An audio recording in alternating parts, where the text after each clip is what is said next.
আগামী নির্বাচনে জামাত বিএনপি যে কেউ একজন ক্ষমতায় আসলেই তো ডক্টর ইউনূস সমন্বয়ক জুলাই সন্ত্রাসীরা নিরাপদে থাকবে না। তাহলে তাদের সেফ এক্সিট কেন প্রয়োজন পড়তেছে? এই জন্য সেফ এক্সিট প্রয়োজন পড়তেছে কারণ আগামী নির্বাচনে আওয়ামী লীগ ক্ষমতায় আসতেছে এবং শেখ হাসিনা এই দেশের প্রধানমন্ত্রী হচ্ছে।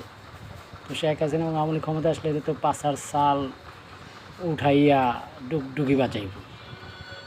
তো এই কারণে তাদের সেফ এক্সিট প্রয়োজন। এটা এখন কনফার্ম যে যতই নাচেন আর ফালান কোনো লাভ নাই, আওয়ামী লীগই ক্ষমতায় আসবে, শেখ হাসিনাই প্রধানমন্ত্রী।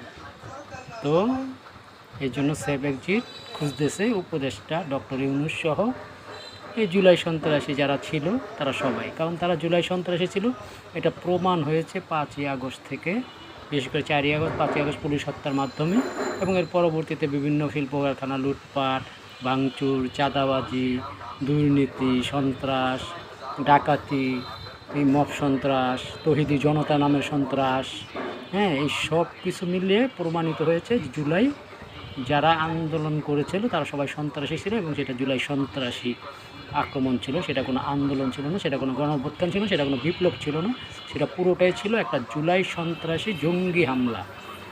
এবং এই জঙ্গি হামলা ডক্টর ইউনূসের নেতৃত্বে হয়েছে, পিনাকি ইলিয়াসের নেতৃত্বে হয়েছে এবং জামাত শিবিরের নেতৃত্বে হয়েছে, সাথে বিএনপিও এটার সাথে যোগ দিয়েছিল। এবং এই সন্ত্রাসীরা এখন সেফ এক্সিট খুঁজতেছে। আর তারেক জিয়া সেই ভয়েই এই দেশে আসতেছে না, কারণ তারেক জিয়া বুঝে গেছে যে ক্ষমতায় আওয়ামী লীগে আসবে। আর ক্ষমতায় আওয়ামী লীগ আসলে আমি যদি একবার দেশে যাই, দেশে থেকে আর পালাতে পারবো না, তখন আমার ফাঁসি নিশ্চিত। তারেক জিয়া সেই ভয়েই দেশে আসতেছে না। ইলিয়াসও দেশে আসে না, পিনাকিও দেশে আসে না। কেন রে ভাই? কারণ তারা বুঝে গেছে এই দেশে রাষ্ট্র ক্ষমতায় আওয়ামী লীগই আসবে।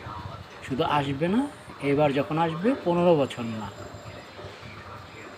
50 বছর হতে পারে, 100 বছরও হতে পারে, আওয়ামী লীগই এই দেশে থাকবে আর সবাইকেই এই দেশ ছেড়ে পালাতে হবে।